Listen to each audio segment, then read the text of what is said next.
Reflections with theologian Father James Bacik, campus minister and assistant professor of philosophy at Bowling Green State University in Bowling Green, Ohio. What we're trying to do, it seems to me, in life is immerse ourselves in reality. We're trying to get hold of what is real, trying to live with life on its own terms, learning to accept the harshness of reality as well as its joys. That seems to me to be the human ideal. Now, real art ought to help us do that. We've always said that art forms do link us with reality, open up reality, reveal something to us. And my problem with television is that the myths that are propagated there are really secular myths. They're enclosed myths. There's not the room for the transcendence, for God into the picture.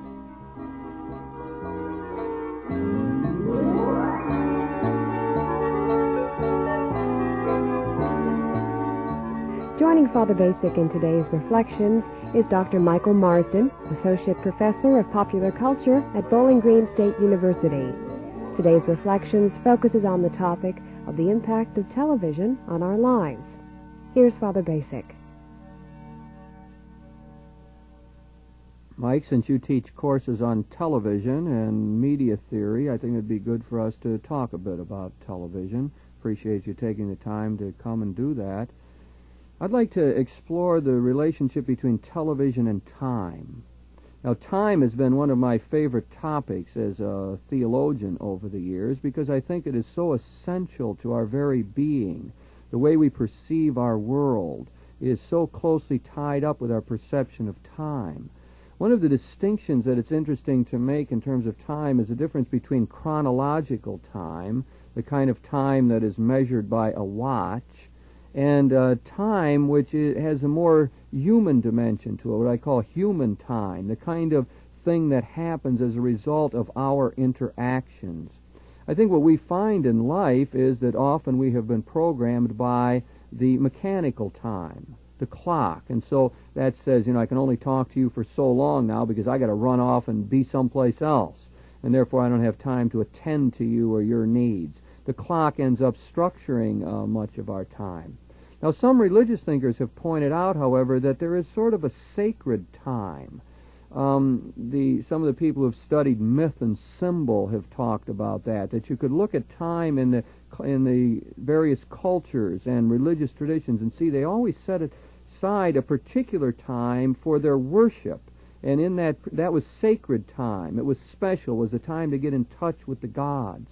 As a matter of fact, there were ways in which it seemed that the time for ritual and religious service was a way of stopping all time and getting back into the time as it was in the beginnings, where the gods had done everything. In fact, a lot of ritual and primitive religions had that character. They felt that regular time was running downhill. Things were getting worse and worse and worse.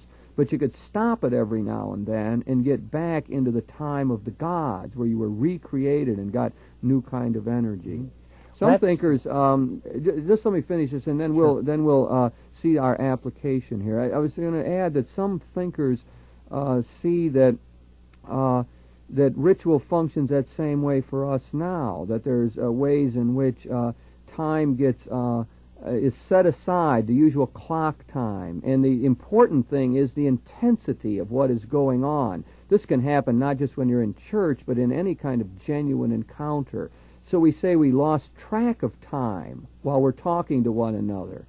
I remember sitting one night and a guy, a very intense conversation, and we were out in this place, and they began to close the place down. They had the chairs set up on the tables and everything, and we were sitting there talking with all these things around us. Never noticed any of it. We were so immersed in that. For us, time had sort of stopped, and something by the clock, and something else was going on. Mm-hmm. Now that maybe forms sort of a background to tell you what my own interests in this are as a theologian, because all of that is closely related to eternity, towards interaction with God, to the quality of our human relationships, and so on.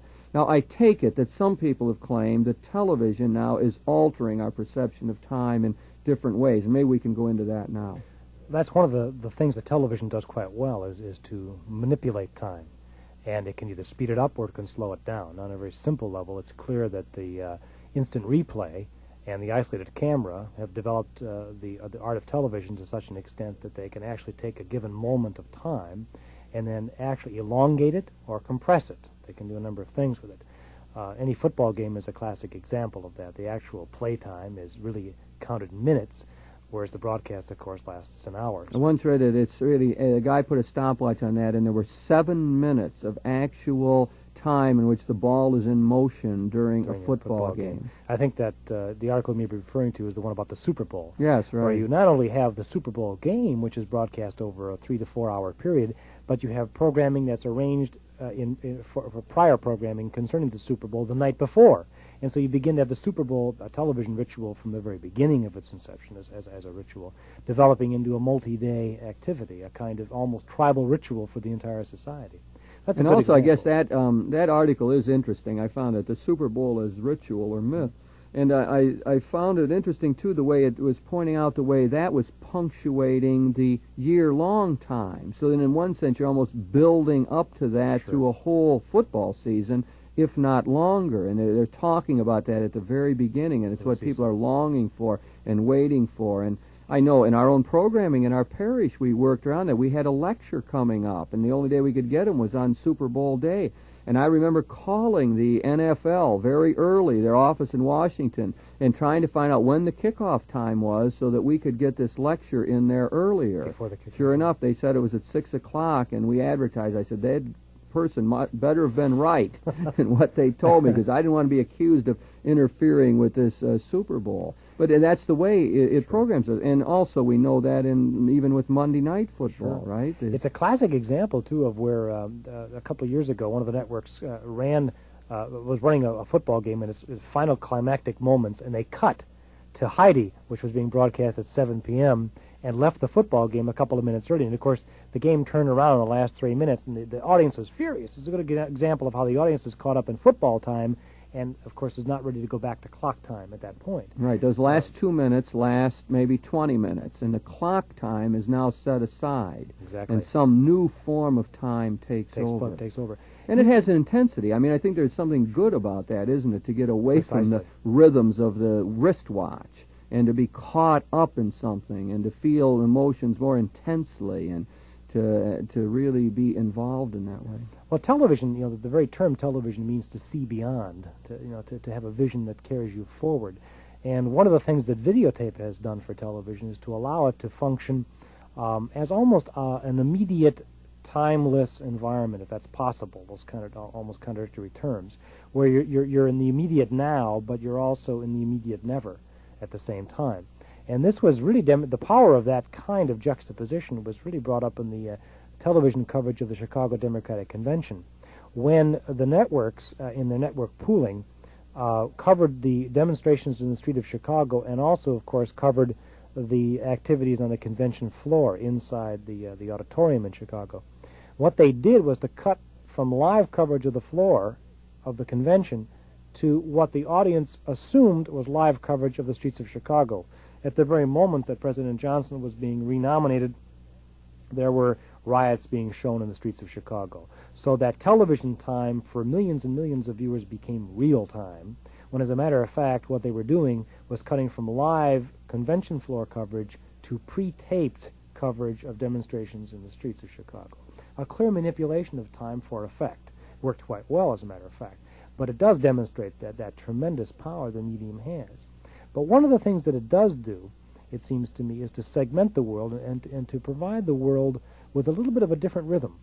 All programming, at least in American television, is compressed into 30, 60, or 90-minute segments. I often talk to my classes about the fact that if it's a domestic problem, it takes 30 minutes. If it's a kind of national issue of some kind, 60 minutes. If it's a drug problem, it takes 90 minutes to resolve. But everything is resolved sooner or later. Now that's at that end. At the commercial end, it's even more intensified. When we begin to think that the television commercial is extremely limited, 60 seconds of time is the maximum television commercial that most networks carry. Occasionally you find them longer, but that's generally the length. Sometimes 30 seconds, sometimes even 20 and 10 seconds. That's a highly compressed time frame, yet what goes on within that time frame is in some cases mind-boggling.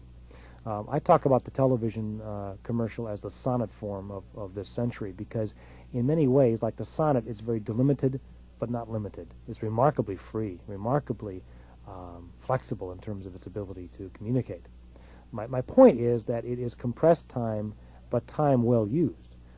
That use of time is not necessarily peculiar to television. It's also true of radio as a medium. But television does take us more, it seems to me, out of regular time and into this mythological time. And so that really is regulating then our own sense of the rhythm of life, isn't it? I mean, we get used to this intense build-up for 20 minutes or whatever it is, and then comes the commercial time. I read someplace that there's 12 minutes of commercials every hour or something, and that's pretty standard or something. It can go as high as 16, but generally around 12 to 14. Yes, and that we get used to that in a way. I was thinking of an experience when I was watching television in England, and there would be no commercials on their public television, and it sort of is jarring. You're sitting there waiting for the commercial so you can talk to the person next to you or to make a comment or something, and it never happens, and it really is quite frustrating in a way. We get programmed in that direction, so to expect that kind of thing. I know sometimes at our place we watch Johnny Carson at night, and I think it's sort of background, and sometimes there's something interesting, we'll be watching it, but the commercial times are the time to chat about what went on throughout the day or to talk about some particular problem or light banter and so on. But of course, in some cases, the television commercials are the most interesting part of television. Children, I've never found them that way, Mike. Really? Is that really true? I think that if you watch children watch television, you watch a child who is, let's say, coloring a coloring book and having a television set on in front of them, they will immediately tune into the commercial as soon as they come on, especially very, very young children. Television That's because the people, they spend millions of dollars trying to figure out how to attract people's attention. I mean, my problem is the deceptive character of them. And it depends on the commercial, doesn't it? For example, I mean, we were talking earlier in another show about the way in which television programming can sustain and maybe even underscore and enhance basic human values. And it seems to me the major Coca-Cola campaigns have done that over the last couple of years. They've really upheld some pretty important traditional values for this society, not the least of which was the importance of family. But the classic commercial of this season, I think, is the Mean Joe Green commercial with the little boy and the Coca-Cola bottle. It's hard not to like that commercial because what that commercial says is that there's something human that goes beyond race, class, that goes beyond sports, that really goes into the realm of the sacred. The relationship there between that boy and that man is really remarkable. And occasionally a commercial like that will come. And it's used to sell Coca-Cola then. Yes, of course it is. See, one of my problems with that, and we're really off the subject here, but let's stay off for just a minute with the trivializing of important ideas. That's one of my problems with that. That those important human values are linked with Coca-Cola. It's like the "you only go around once in life" ads, which I think is a terrific idea. It's true. We must grab the moment and seize our opportunities, and it's good to live with intensity and gusto. But the whole message is that you do that by having a Schlitz beer. And the whole message the other way is that somehow this is tied up with drinking Coca-Cola. And so I think what the positive kind of value that you're talking about, in my mind, gets vitiated very often. It's reduced or done away with entirely by the associations that are made. What it does is trivialize a most important kind of thing, I believe, linking it with drinking a soft drink. But what I'm suggesting is that most important events in life are sometimes associated with soft drinks. I think what I'm trying to suggest is that that commercial and others like it are successful because the majority of Americans identify important experiences with a Schlitz beer or a Coca-Cola, whether we like it or not. I don't know that it's that, is it? Those are important emotions. I think you could drop the last part of it in a way, which I think vitiates it, and just see a scene with Mean Joe Green sharing with this kid, which I think is a wonderful interaction and does the kind of things you're talking about. It gets vitiated in my mind when it's put in this larger structure. I think, and what grabs people is that is a beautiful interaction. I mean, we like to see that with kids and the athlete hero and so on. I think that's its power in my mind. Well, I don't find it. I don't find it to be the problem that you do in terms of the cultural values. But back to the theme of the time. Yeah, that's which really is where television has a unique ability, as I said earlier, to compress or to stretch out time, either way, but nonetheless to affect our perceptions of it. So it's very difficult to think of reality anymore in I think, purely human clock time, that we are now thinking in different rhythms. Some psychologists have begun to wonder if, in fact, people aren't becoming less tolerant of problems in the world because they have seen resolution so often and in such rhythmic patterns on television, and they don't receive that same kind of feedback in their normal everyday lives, and therefore there's growing dissatisfaction about products, about treatments, about every aspect of life where there's a consumer relationship established in some way. And I would think it's not just consumer relationships, that it's just generally the expectation that problems are solvable in a brief period of time.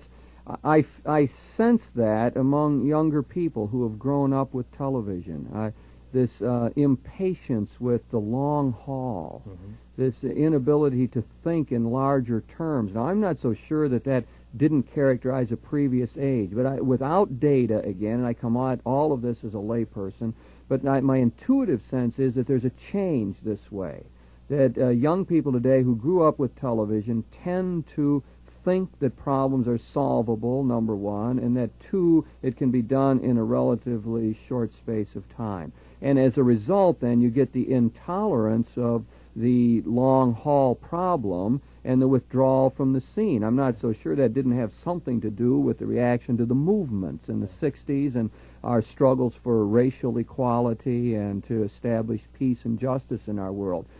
I got that from a lot of young people at that time of saying, hey, it's all right for a while, but I could never keep at this. And I must say there's exceptions, too. I don't want to just sound totally pessimistic, because some of the most inspiring young people I've seen on our campus are ones who have been involved in the social justice things and have kept at them for years afterwards, and I think that's terrific. And a lot of people in the previous generation, a lot of us have not been able to sustain it that way. Right. But I again, without data, sense that there is a movement in that direction. That's one of my great problems with television, I think, is that very notion there. I understand. But it wasn't just television that created that kind of lack of patience on the part of people with problem solving. The truth of the matter is that our society has shown that we can solve problems in a relatively short period of time. We should remember that we had a president who stood up in 1960 and said we shall go to the moon, and by the end of the decade we were there. Now, we weren't quite sure why we went there once we got there, but we did go there within a decade. That had been a dream, after all, of the human race for how long? For millennia. Here's a great frustration is that you can't get across a big city, and we can't get any urban transportation, and we can't do anything about our housing problems, and we can't get people to sustain the effort on racial matters and so on. And that seems to be, where the frustration is. And you keep saying, well, if we can get to the moon, why can't we do something? And my sense is we don't mobilize our energies on it. We don't give it the same kind of commitment. Where is the commitment to social progress and so on? That's it seems to me what we need. But again, I think that it's the culture that says there are solutions possible, and you're echoing that same belief. Yeah, and if we could only mobilize. And you're telling me, right, that television isn't the only culprit in all of this. Television's only a reflection of that belief. Well, you get back to the other thing, though, Mike. Isn't it true that we are claiming that television is shaping our perception of things? That to live in an electronic age really means that you view the world differently. That it ends up creating our myths in a way and our overarching viewpoint. That's really a tremendous thing that television does. We might turn our attention to that for a minute. I guess traditionally we've always said that religion gives us our overarching viewpoint, that religion provides the myths by which we live, the dominant symbols that grab us. And those symbols, their great power was that they were bigger than the human. They were, as we say, transcendent. They were overarching. They were large enough to encompass the greatness of the human aspirations. The great myth of the religious traditions allowed room for pluralism, for various people to plug into it, they gave us a dream to live by, ideals to shoot for, motivations. And so the myth that really characterized traditional societies had a lot to be said for it. It was a transcendent kind of myth. Now, my sense is now that something like television is creating a new mythology in a way, a new way of viewing the world. It almost purports to give us a world view. It's the kind of thing that people really use as their barometer for reality. Where is the sense of reality? There's people, I'm told that on the Marcus Welby show, that in the first 5 years, 250,000 people sent in to him asking for medical advice. They were unable to realize that this is a show and that this is an actor. I guess that these, you always see these television personalities appear on the Johnny Carson show, and they always think people will come up to them and deal with them as though they were the character on the show. Now, I think what is happening here, in my mind at least, is that a sense of reality is being shaped. It almost as though television is more real than being there. I guess there's little vignettes that people will talk about that indicate this, that people really think that television is more real than the actual thing. Some people, it's like being at a football game. I mean, some people are getting so they'd just as soon watch it on television, thereby missing the thrill of being there and all of that. Multisensual appeal. But let me take your analogy and carry it forward. I would not disagree that television is functioning in somewhat the same way that traditional religion has functioned. I would assume that you would agree that religion was not the originator of the mythology, but rather the curator of the mythology, and through the liturgy reinforces that mythology. That, by analogy... Well, in a way, religion's also initiated myth, but let's pass that. Go ahead. My analogy would be that television doesn't initiate it so much as it reinforces it, helps to reshape it, certainly, and carries it forth. It becomes the new liturgy. Where do we get that myth? And my argument would be... That comes out of the secular culture as a whole. My argument would be the culture itself is bubbling that mythology up. And television is simply reflecting it. Is one of the social forces that is helping to shape it, give it substance, and in a sense, carry it forth. Don't you really have a dialectical relationship here again, Mike, where there's two things happening? It is reflecting the culture, but it's also helping to shape it. There's no question about that. Both things are at work. That's correct. But it's a mistake to assume that it is only creating it and only affecting it and not in many ways reflecting what is already there. You can't, in a sense, sell the audience what it doesn't want to hear at that point. And as far as the 250,000 people who might write into the Marcus Welby over a period of years, it seems to me we ought to be less concerned about whether they can distinguish between reality and non-reality. After all, they wrote the letters and mailed them. And it seems to me we ought to be, if I was a member of the American Medical Association, I'd be concerned about what kind of medical help they're getting, on a daily basis from their own physicians, that they have to turn to a televised physician for help. The American Medical Association, by the way, as you may well know, was very much concerned about that program because they felt it led to false expectations on the part of patients concerning their physicians. In other words, patients were expecting their physicians to be human, concerned, competent, and all these good things. So that there are two sides to the Marcus Welby story, or maybe three. But my point again was the sense of reality, that television is shaping it in some way, and that I'm wondering whether it is really doing a good job. In fact, I would be critical of it, I think, in that way, that what we're trying to do, it seems to me, in life is immerse ourselves in reality. We're trying to get hold of what is real, trying to live with life on its own terms, learning to accept the harshness of reality as well as its joys. That seems to me to be the human ideal. Now, real art ought to help us do that. We've always said that art forms do link us with reality, open up reality, reveal something to us. And my problem with television is that the myths that are propagated there are really secular myths. They're enclosed myths. There's not the room for the transcendence, for God into the picture. I agree with you, though, that the television isn't just creating those. It is reflecting the secular culture. But it is, I would, in my mind, at least reinforcing those myths, and that's where it needs to be challenged in my mind. I'm not disagreeing. It needs to be challenged, but I'm also trying to articulate a kind of response which says every now and then it breaks free. It breaks free and it sort of soars, and you have to stay with it long enough to see it soar.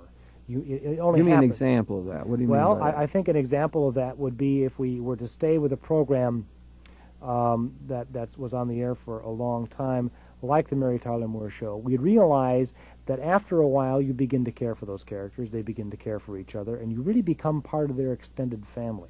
It's at that point when you as a viewer actually enter into that world, the world of Mary Tyler Moore, that you begin to soar with them. Because their values, after all, are values that we, whether you consider them secular or religious values, they're widely shared and widely held, and that are the idea of caring for others, of sacrificing for others, of working for others at that point. Let me just speak on your side of the issue for once here. I was thinking of one thing that television seems good to me in terms of alerting us to the worldwide needs. I mean, there's a way in which we know about worldwide hunger now that we never knew before, previous generations. We're in touch with the real-life suffering of starving people in India. We know something about, well, people are living in totalitarian regimes. And it seems to me that that is a plus. That could widen our horizons. It could give us a deeper empathy for these people. And I think that that is a good function in that way. And so our sense of reality, I suppose, is bigger than it was very often in the past.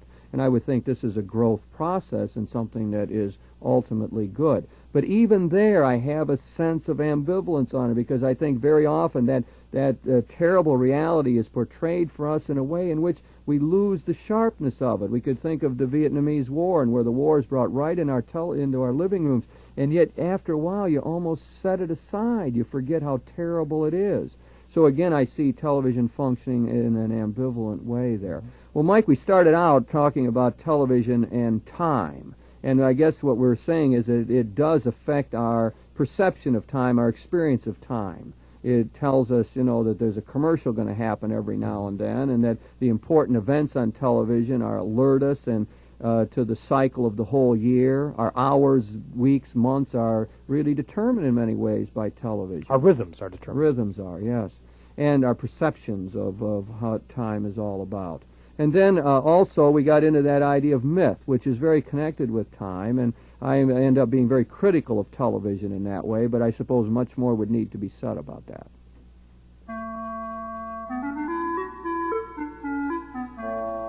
You've been listening to Reflections with your host, theologian Father James Bacik, campus minister and assistant professor of philosophy at Bowling Green State University in Bowling Green, Ohio. Joining Father Bacik in this discussion was Dr. Michael Marsden, Associate Professor of Popular Culture at Bowling Green State University. The topic of this week's Reflections was the impact of television on our lives. If you have any questions about today's program or any ideas for topics you'd like to hear discussed, please write to Reflections in care of WLQR, Toledo, Ohio, 43623. Produced in the studios of WLQR, Reflections is directed by Mark Ferguson. Executive producer is Mary Beth Kirchner.